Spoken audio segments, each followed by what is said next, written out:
கிறிஸ்துவுக்குள் பிரியமானவர்களே, இந்த நாளுக்கான மாலை நேரம்னா அப்போஸ்தலனாகிய பவுல் ரோமருக்கு எழுதின நிருபம் 4ஆம் அதிகாரம் 15வது வசனம். ரோமர் 4:15, ரோமன்ஸ் 4:15. மேலும் நியாயப்பிரமாணம் கோபாக்கினையை உண்டாக்குகிறது. நியாயப்பிரமாணம் இல்லாவிட்டால் மீறுதலும் இல்லை. என்ன பண்ணுகிறது? நியாயப்பிரமாணம் தேவனுடைய உக்கிரத்தை கோபாக்கினையை உண்டாக்குகிறது. ஆனால் நியாயப்பிரமாணம் இல்லைன்னா மீறுதலும் இல்லை. முதலாவது, நியாயப்பிரமாணம் என்ன பண்ணுது? தேவனுடைய கோபாக்கினையை கொண்டு வருகிறது. என்னன்னா, இங்கே ரொம்ப அழகாக நியாயப்பிரமாணத்துக்கும் கிருபைக்குள்ள வித்தியாசத்தை ரொம்ப அழகாக காட்டுகிறார். சரியா? அதாவது ஒரு நியாயப்பிரமாணம் என்ன காட்டுகிறது? பாவத்தை காட்டுகிறது. பாவத்தை காட்டும்போது அது என்ன பண்ணுது? நம்முடைய குற்ற உணர்வை காட்டுகிறது. அது என்ன பண்ணுது? அந்த குற்ற உணர்வை நம்ம போக்குறதுல நம்மளை என்ன பண்ணுது? ஒரு குற்ற உணர்வில் நம்மளை பாவி என்று சொல்லக்கூடிய ஒரு காரியத்தில் கொண்டு போகுது. இது எப்படின்னா, நியாயப்பிரமாணம் என்ன? ஒரு கண்ணாடி போல. நீங்கள் ரோமர் 5ஆவது அதிகாரம் 13ஆவது வசனத்தில் பார்த்தீங்கன்னா, நியாயப்பிரமாணம் கொடுக்கப்படுவதற்கு முன்னும் பாவம் உலகத்தில் இருந்தது. நியாயப்பிரமாணம் இல்லாதிருந்தால் பாவம் எண்ணப்பட மாட்டாது. அப்போ என்ன? ஒரு பாவம் என்பதுக்கு என்ன? ஒரு அளவுகோல் கொடுக்கணும். அந்த அளவுகோலை பார்த்துட்டு அந்த அளவுகோலை மீறும்போது தான் நமக்கு என்ன தெரியுது? பாவம் என்னன்னு தெரியுது. ஏன்னா நியாயப்பிரமாணம் இல்லாவிட்டால் மீறுதலும் இல்லை. இப்போ ஏதாவது ஒரு இதை நீங்கள் மீறினீங்க அப்படிங்கிறது எப்படி சொல்ல முடியும்? உங்களுக்கு இதை நீங்கள் செய்யணும், இதுதான் செய்யணும்னு சொல்லும்போது இதை செய்யாத போது காட்டக்கூடியதா. கலாத்தியர் 3ஆவது அதிகாரம் 19ஆவது வசனத்தில், அப்படியானால் நியாயப்பிரமாணத்தின் நோக்கம் என்ன? வாக்குத்தத்தத்தை பெற்ற சந்ததி வருமளவும் அது அக்கிரமங்கள் நிமித்தமாக கூட்டப்பட்டு தேவதூதரை கொண்டு மத்தியஸ்தர் கையிலே கட்டளையிடப்பட்டது. அப்போ நியாயப்பிரமாணத்தினுடைய நோக்கம் என்ன? இயேசு கிறிஸ்து வர்ற வரைக்கும். ஏன்னா பாவத்தினுடைய வல்லமை எதில் இருந்தது?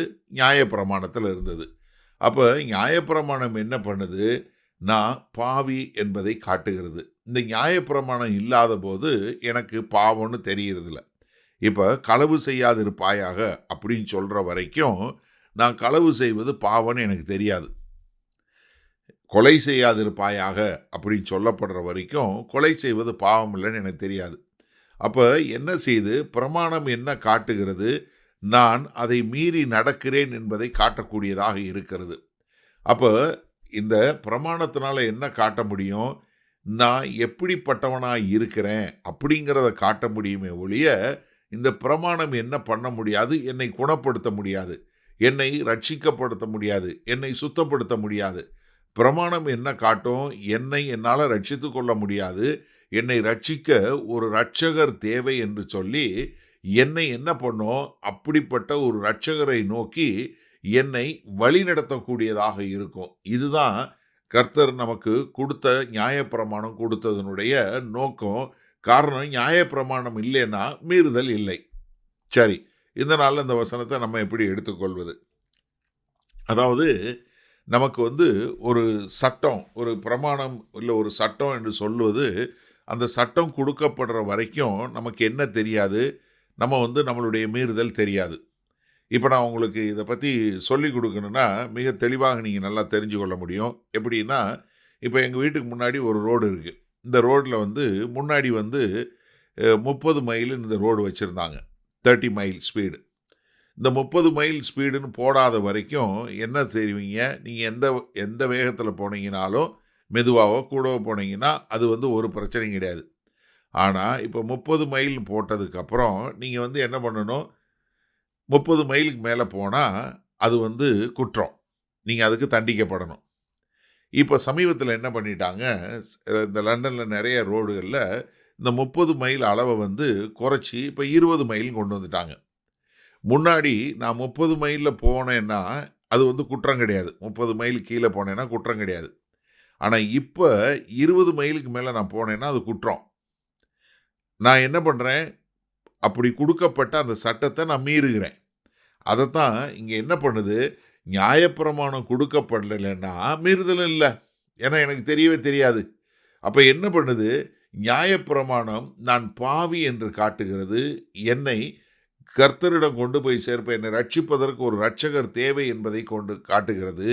ஏன்னா நம்ம வந்து இப்போ நியாயப்பிரமாணத்தின் கீழே இருக்கிறோம். அந்த பிரமாணத்தினுடைய இதில் இல்லாமல் மாறாக நம்ம என்ன பண்ணலாம்? கர்த்தராகிய இயேசு கிறிஸ்து மூலமா நம்ம அதை பெற்றுக்கொள்ள முடியும். அப்போ நமக்கு தேவை பிரமாணம் இல்லை, கிருபை.